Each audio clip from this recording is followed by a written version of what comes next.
Hi everyone. ഇന്ന് ഞാനൊരു bio enzyme cleaner എങ്ങനെ ഉണ്ടാക്കാം, നമ്മുടെ വീട്ടിൽ തന്നെ ഉള്ള സാധനങ്ങളൊക്കെ വെച്ച് എങ്ങനെ നമുക്കിത് ഉണ്ടാക്കാം എന്നുള്ളൊരു വീഡിയോ ആണ്.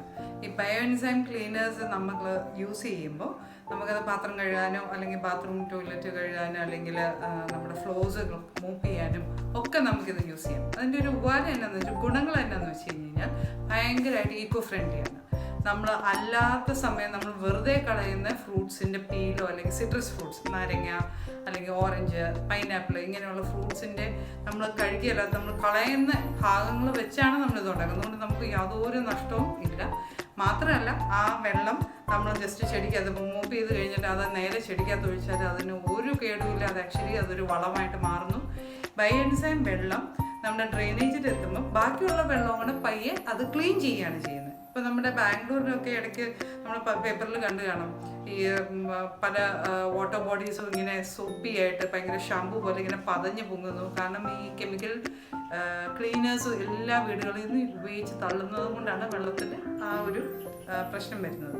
നമ്മൾ ബയോ എൻസൈം ക്ലീനേഴ്സ് യൂസ് ചെയ്യുകയാണെങ്കിൽ നമ്മൾ നമ്മുടെ എൻവയൺമെൻറ്റിനെ ക്ലീൻ ആക്കിക്കൊണ്ടിരിക്കുകയാണ്, നമ്മുടെ കാര്യങ്ങൾ നടക്കുകയും ചെയ്യും. ഓക്കെ, അപ്പം നമുക്ക് നോക്കാം എങ്ങനെ ഉണ്ടാക്കാം. നമുക്ക് ബയോ എൻസൈം ഉണ്ടാക്കാനായിട്ട് വേണ്ടിയ സാധനങ്ങൾ: കുറച്ച് ഫ്രൂട്ട്സിൻ്റെ, സിട്രസ് ഫ്രൂട്ട്സിൻ്റെ പീൽസ് അല്ലെങ്കിൽ തൊണ്ട്. ഇതിപ്പോൾ പൈനാപ്പിൾ കഴിഞ്ഞ ദിവസം അരിഞ്ഞപ്പോൾ കിട്ടിയ വെച്ചു. പിന്നെ കുറച്ച് നാരങ്ങയുടെ തൊണ്ടും അങ്ങനെയുള്ള ഭാഗങ്ങളെല്ലാം കൂടെ ഒരു എടുത്തു വെച്ചിരുന്നു. ഞാൻ ഫ്രിഡ്ജിൽ എടുത്ത് വെച്ചിരുന്നു. പിന്നെ വേണ്ടത് ശർക്കര. ശർക്കര എത്രയാണ് വേണ്ടതെന്നുള്ളത് അളവ് ഇപ്പോൾ പറയാം. പിന്നെ കുറച്ച് വെള്ളവും, ജസ്റ്റ് ടാപ്പ് വെള്ളം, തിളപ്പിച്ച് ആർജൊന്നുമല്ല, ജസ്റ്റ് ടാപ്പ് വെള്ളം, ഒരു പ്ലാസ്റ്റിക് പാത്രം.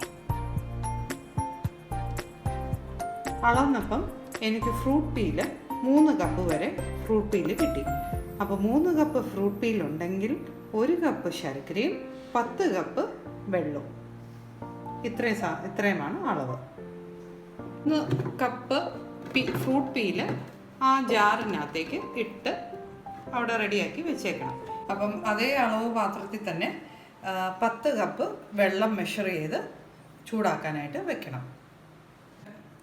ഇപ്പോൾ ശർക്കര ഞാൻ പൊടിയായിട്ട് അങ്ങോട്ട് കട്ട് ചെയ്ത് ചിരണ്ടി 1 കപ്പ് അളവിലേക്ക് കൊണ്ടുവന്നിട്ടുണ്ട്. അത് ഇതേ പാത്രത്തിൽ തന്നെ 1 കപ്പിൻ്റെ അളവ്. അപ്പം നമ്മുടെ ഫ്രൂട്ട് പീല് നമുക്ക് 3 കപ്പായിരുന്നു.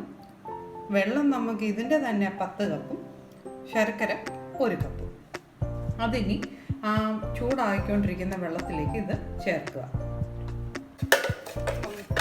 ചൂടായിക്കൊണ്ടിരിക്കുന്ന വെള്ളത്തിലേക്ക് ശർക്കരയും കൂടി ഒന്ന് ചേർത്താൽ മതി. ഇതങ്ങനെ ഒത്തിരി വെട്ടി തിളയ്ക്കുകയൊന്നും വേണ്ട, ജസ്റ്റ് ഒന്ന് ഇളക്കി അതൊന്ന് അലിയിപ്പിക്കുക, അത്രയേ ഉള്ളൂ നമ്മുടെ പരിപാടി.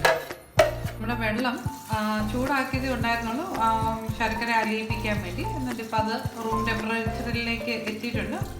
ജസ്റ്റ് അതുകൊണ്ട് ചൂടാക്കി തിളപ്പിക്കുകയൊന്നും വേണ്ട.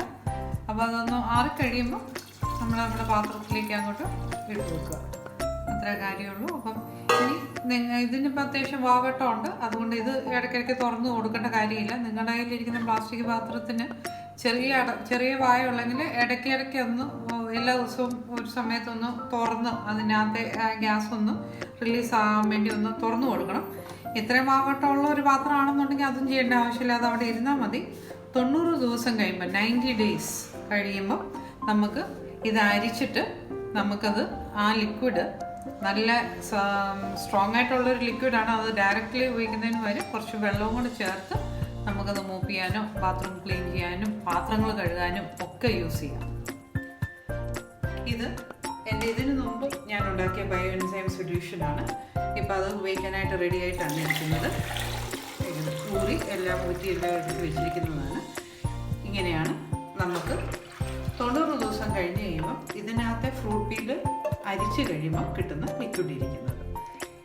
അടുത്ത ബാച്ച് ഉണ്ടാക്കുമ്പോൾ പഴയ ബാച്ചിനകത്തുനിന്ന് ഒരു അല്പം ലിക്വിഡ് നമ്മൾ പുതിയതിനകത്തോട്ട് ഒഴിക്കുകയാണെങ്കിൽ ഇത്രയും 90 ദിവസം നമ്മൾ കാത്തിരിക്കേണ്ട കാര്യമില്ല. അതിന് മുമ്പേ തന്നെ 45 ദിവസം കൊണ്ട് തന്നെ പുതിയ സെറ്റ് ബയോ എൻസൈം, അതായത് അടുത്ത സെറ്റ് ബയോ എൻസൈം റെഡി ആകും.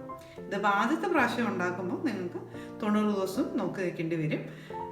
അല്ലാത്ത അടുത്ത ബാച്ച് ഉണ്ടാക്കുമ്പോൾ പഴയതിൻ്റെ ഒരു ഇച്ചിരി കൂടെ ചേർക്കുകയാണെങ്കിൽ 45 ദിവസം കൊണ്ട് റെഡിയായി കിട്ടും.